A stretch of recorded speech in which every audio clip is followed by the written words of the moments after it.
그러니까 국가 공적 조직을 마누라를 위한 조직으로 만든다. 이게 뭐 나라가 완전히 뭐 김건희 거처럼 지금 돼버린 겁니다. 박근혜 탄핵 여기서부터 시작됐죠. 비선 의혹, 또 관저 정치, 여기서부터 시작이 된 거잖아요. 베갯머리 송사라는 말이 있습니다. 남편의 공적인 일을 마누라랑 집에서 논의하고 마누라의 입김이 작용하는 것, 이것을 베갯머리 송사다 이렇게 이야기를 하죠. 작은 일에는 뭐 당연히 뭐 집안일이라든가 이런 것은 부인하고 상의하는 게 맞죠. 그렇지만 공적인 일, 특히 나란 일을 마누라하고 상의를 한다? 이것은 문제가 크죠. 우리나라는 윤석열 대통령이 집권을 하면서부터 베갯머리 송사, 이것을 관저 정치다 이렇게 부르고 있습니다. 관저에서 정치가 이루어지고 있다. 그 말은 관저에 묵고 있는 마누라가 정치를 하고 있다. 이런 이야기가 지금 나오고 있는 겁니다. 윤석열 대통령보다 부인인 김건희 여사가 훨씬 더 정치 전면에 나서고 있다는 이야기가 됩니다. 그런 의혹은 꾸준히 제기가 돼 왔죠. 소위 말하는 비선 실세가 김건희 여사다. 이런 이야기가 있어 왔습니다. 원래 하도 사진 찍기를 좋아하고 뭐 인스타그램에 올리고 이런 것을 애들처럼 좋아해서 센터 본능이다 이런 이야기가 있잖아요.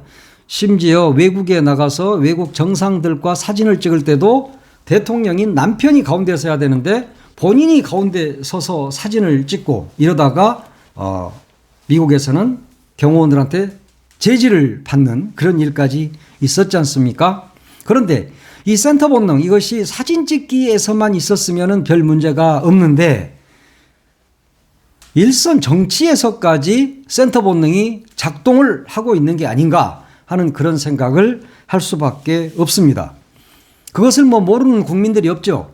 그러니까 국민들 사이에서는 참 그 대통령 부인이 꼴불견이 된 겁니다. 그렇게 되면서 어떻게 됐어요? 총선을 앞두고 자의반 타의반으로 두문불출하는 일이 벌어졌습니다. 그리고 지금까지도 두문불출하고 있죠. 총선에서 국민의힘이 질 것 같으니까 김 여사라도 좀 안 나왔으면, TV, 신문에 안 나왔으면 좋겠다 하는 그런 의중이 반영이 된 것이죠. 지금까지 한 4개월여 정도 나오지 않고 있습니다. 뭐 신문 방송이 안 나온다는 이야기지 관저 정치는 계속하고 있다. 이런 의혹이 계속 의혹을 받고 있는 건 사실이잖아요. 하도 그 두문불출하면서 총선 투표도 혼자 가서 몰래 도둑 투표를 했다고 그러잖아요. 남편은 부산에 가서 혼자 하고 부인은 서울에서 혼자 했답니다. 뭐 경호원들 데리고 가서 했겠죠.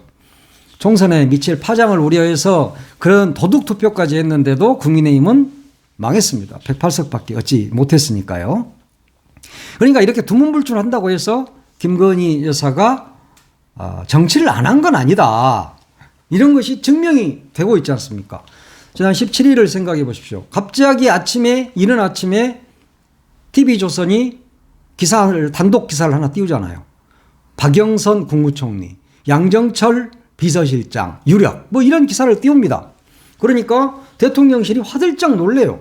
우리 이런 거 검토한 적 없는데요? 라고 공식적으로 부인을 합니다. 그런데 또 그 비공식 라인, 거기에서 검토한 것은 맞다. 이렇게 이야기를 하고 있습니다. 그러니까 이렇게 말한 사람들이 인사나 홍보 쪽 사람들이 아니라 다른 라인에서 근무하고 있는 사람들이 총리, 비서실장 인선에 대해서 기자들에게 흘린 겁니다. 그러면 그것은 바로 김건희 여사와 가까운 사람들이기 때문에 그 사람들이 그럼 김건희 여사가 이거 직접 개입한 거 아니야? 하는 이야기가 계속돼 왔던 것이고 그게 정설로 받아들여지고 있습니다. 박영선 전 장관은 MBC 기자 시절부터 김건희 여사와 개인적으로 아주 친하다고 그럽니다. 뭐 양정철이야 검찰총장을 윤석열을 검찰총장 할 때 강력하게 천거했던 사람으로 알려졌으니까 뭐 당연한 거고 그러다 보니까 이제 이런 비선 실세, 관저 정치 이런 이야기가 나오는 것이죠. 이런 엄청난 일이 대통령실에서 벌어졌습니다. 지난 일주일 동안.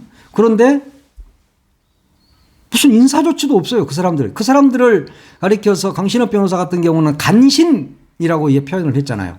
그 강신업 변호사 표현에 의하면 그 간신들에 대한 인사조치도 없었고 청와대가 아니죠. 용산은 조용합니다.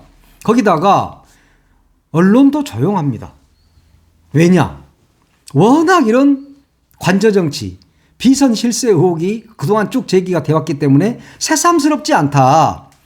이런 것들을 윤석열 대통령보다 김건희 여사가 훨씬 더 개입을 많이 했기 때문에, 정치를 해왔기 때문에 별 대수롭지 않은 거죠. 나라가 지금 이렇게 돼버렸습니다. 그리고 그 대선 공약으로 폐지했던 민정수석실 폐지했잖아요. 그런데 갑자기 거기를 법률수석실로 바꾼다고 그래요. 그 이유가 뭐겠습니까? 김건희 특검 대비한 거 아닙니까? 김건희 특검이 될지 안 될지는 모르지만 그것에 대비한 것이고, 또 윤 대통령 자신을 향해서 옥죄오고 있는 최상병 특검에 대비한 거죠. 그거야. 최상병 특검은 대통령에게 직접 지금 향하고 있고, 지금 여기다 법률수석실을 만든다는 것은 결국 마누라를 보호하겠다는 거잖아요. 기올백 의혹, 주가 조작 의혹, 양평 고속도로 의혹, 이런 것들이 앞으로도 계속 수사가 진행이 될 거잖아요. 꼭 특검이 아니어도. 그러면 여기에서 대비하기 위해서, 마누라를 살리기 위해서 갑자기 법률수석실을 만들겠다는 것 아닌가 하는 의심을 할 수밖에 없는 겁니다. 그러니까 국가 공적 조직을 마누라를 위한 조직으로 만든다. 이게 나라가 완전히 김건희 거처럼 지금 돼버린 겁니다. 오죽했으면 중앙일보가 이런 중앙일보 기사에 이런 내용이 있어요. 최근 윤 대통령이 관저에 머무는 시간이 늘어나면서 관저 정치라는 말까지 등장했다. 이런 구절이 나옵니다. 박근혜 탄핵 여기서부터 시작됐죠. 비선 의혹, 또 관저 정치, 여기서부터 시작이 된 거잖아요. 실들 진답시고 김기춘 비서실장이 대통령이 있는 곳이 곧 집무실이다, 이런 이야기를 하긴 했지만 그런 것이 말이 통합니까?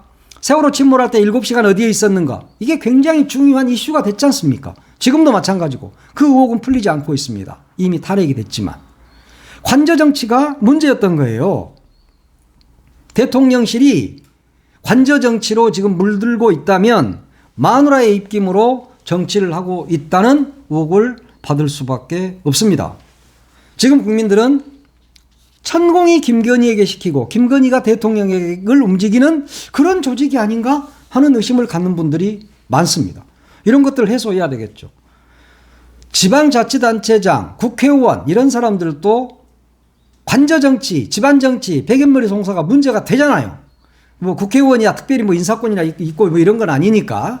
국회의원의 가장 큰 것은 법률을 만들고 예산을 하는 거, 예산을 심의하는 것이기 때문에 별거 아니겠습니다만, 지방자치단체장 같은 경우는 많게는 수천 명의 인사를 하잖아요. 그러면 마누라의 입김이 작용하기도 한다. 실제로 작용하는 것을 저도 본 적이 있습니다. 현역 기자 시절에.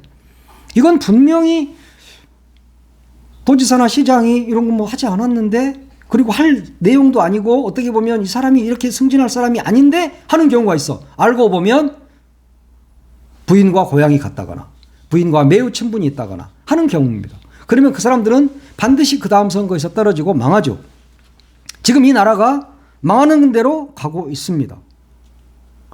이 윤석열 대통령은 사실 이번 선거에서 국민들로부터 심리적 탄핵을 받은 사람입니다. 그런데 마누라의 치마폭에서 놀아난다?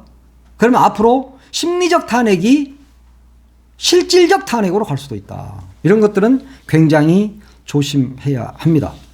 지금 차상병 특검 이런 것 때문에 이재명 대표를 만난다고 한 것 같은데, 그렇다고 해서 차상병 특검이 없어지겠습니까? 그러지는 않을 겁니다.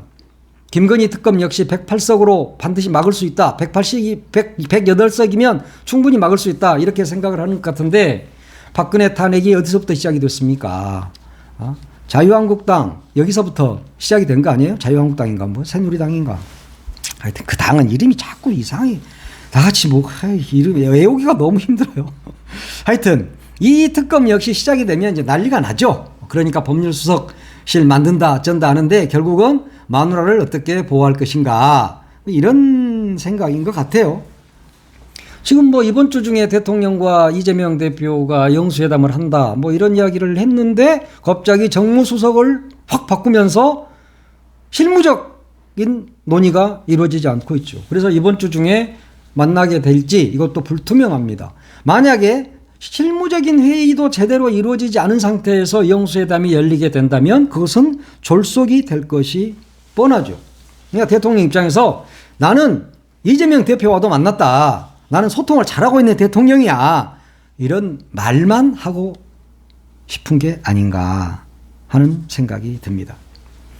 얼마나 무능한지 도어 스태핑도 제대로 못하고 뭐 화난다고 그거 다 때려치고 그러더니 갑자기 어제는 뭐 비서실장 또 정무수석 발표하면서 본인이 직접 발표하고 마이크 잡고 기자들한테 질문 받고 막 이랬잖아요. 대통령이 기자한테 질문을 받는 것이 기사가 되는 참 희한한 세상인 거예요. 그러니까 질문을 받을 만한 능력이 안 되는 겁니다. 대통령이. 그러니까 막 화난 척 하면서 야 뭐 MBC 때문에 말이야 뭐 이러면서 MBC 기자 전용기 태우지 마. 전용기가 지 거야? 아니잖아. 그런데 뭐 자기 것인 양 자기가 왕이나 되는 양 MBC 기자 태우지 마. 뭐 이러면서 막 도어 스태핑도 막 다 때려치워버리고 자기한테 불편한 질문했다고 MBC 기자는 막 제껴버리고 뭐 이런 나라잖아요 지금. 그런데 갑자기 어제는 발표하면서 마이크를 막 잡아. 그러니까 마이크 잡으니까 사람들이 기자들이 오히려 막 신기해하는 거예요. 뭐 그러니까 이 어제 조선일보 기사를 보면 정말 어이없는 기사가 있습니다. 그게 뭐냐면 비서실장 인선 발표를 위해 1층 브리핑 룸을 내려올 때 한 참모가 기자들 질문을 2개 이상 받아야 할 것 같은데 괜찮겠습니까 대통령님? 하고 물어봅니다. 그러니까 그러지 뭐 라고 했답니다. 이게 조선일보에 실린 내용이에요. 나는 청와대 출입기자가 아니니까 몰라요. 그리고 또 당일 오후에 정무수석 인선 발표 때도 참모들이 오전에 질문을 받았으니까 굳이 안 받아도 될 것 같습니다 대통령님. 이러니까 아니다 네 질문 받겠다 이랬답니다. 이게 조선일보 기사야. 와 웃기는 세상 아니에요? 참모들도 얼마나 쫄았는지 원래 이 사람이 기자 질문 안 받는지를 다 알아. 그러니까 대통령님 기자 질문 2개 이상 해야 될 것 받아야 될 것 같은데 괜찮으시겠어요? 하고 물어본 거예요. 이건 바보들의 천국 아닙니까 이거?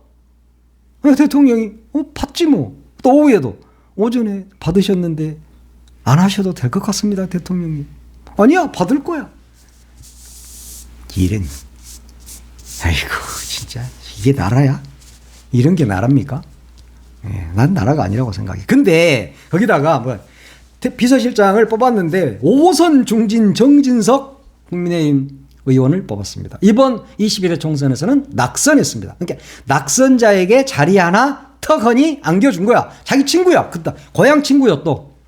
거기다가 술을 잘 먹어. 둘이다. 그러니까 술 친구다 이런 이야기가 있잖아요. 근데 술 친구를 비서실장이 앉혀서 그건 잘했어요. 어차피 정치도 못하는데 친구끼리 앉아서 술이나 먹으면서 일본 찬양하고 기시다하고 말마다 통화하고 이러면서 놀면 딱 좋을 것 같아요. 이 사람이 누굽니까?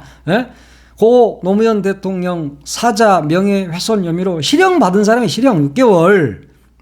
범법자란 말이에요. 이재명 대표 안 만날 때 뭐라고 그랬어요? 피의자니까 못 만난다고 그랬잖아요. 근데 비서실장은 범법자를 만나. 범법자를 떡하니 앉혀놨어. 그리고 정무수석이 누구예요? 홍철호? 이 사람 떨어졌잖아. 김포. 야, 목련꽃이 피면 김포가 서울이 된다는데 목련꽃이 진지가 언젠데 아직도 김포는 김포야? 이게 뭐야 이게?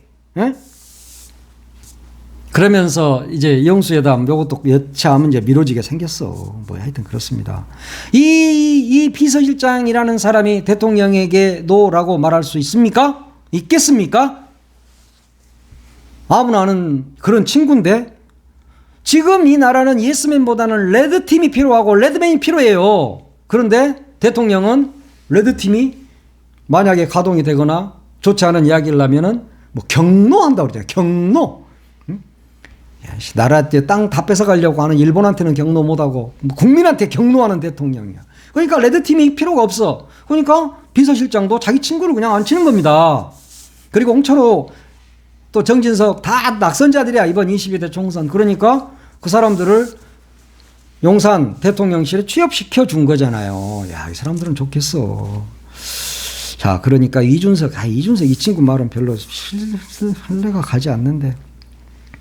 이 말은 맞는 말은 했네, 우리 준석이가. 윤 대통령은 달면 삼키고 쓰면 뱉는다. 그리고 다급해지면 말을 듣는 척한다. 지가 여기서 그 당에서 쫓겨나봐서 잘 알아요. 어제 라디오에 나와가지고 이런 말을 하던데, 대선 때도 질 것 같으면 90도 인사하고 그랬다. 그러니까 영수회담에 진실성이 없다 하는 것을 준석이도 이야기를 했다. 민주당에서야 그냥 워낙 이재명 대표가 만나야 한다. 우리는 만나야 한다. 이렇게 이야기를 했기 때문에 그렇지만 결과는 별로 기대를 하지 않는다. 일단 워낙 죽게 생겼으니까 이재명 대표와의 영수회담으로 승부수를 던진 것 같은데 아마 껍데기 회담이 될 것이다. 대통령이 준비한 것이 없고 준비된 게 없다. 그런 점에서 이번 영수회담에 크게 기대를 갖지 않아도 될 것 같습니다. 기대할 필요는 없을 것 같고, 어차피 또 이거 역시 김건희가 시켰는지 또 그 외에 다른 사람이 시켰는지는 모르겠지만 관저 정치는 문제입니다. 윤석열 대통령, 우리가 김건희 여사를 대통령으로 뽑지는 않았습니다. 명심하십시오. 우리가 국민이 뽑은 대통령, 윤석열 대통령 국민이 뽑았잖아요. 0.73% 이겼잖아요. 그러니까 국민이 대통령은 뽑았는데 대통령 마누라는 국민이 선출하지 않았다. 대통령 마누라가 국정에 개입하면 그것이 바로 비선 의혹이고 국정농단이다. 국정농단은 탄핵이다. 여기까지 말씀드리겠습니다. 감사합니다.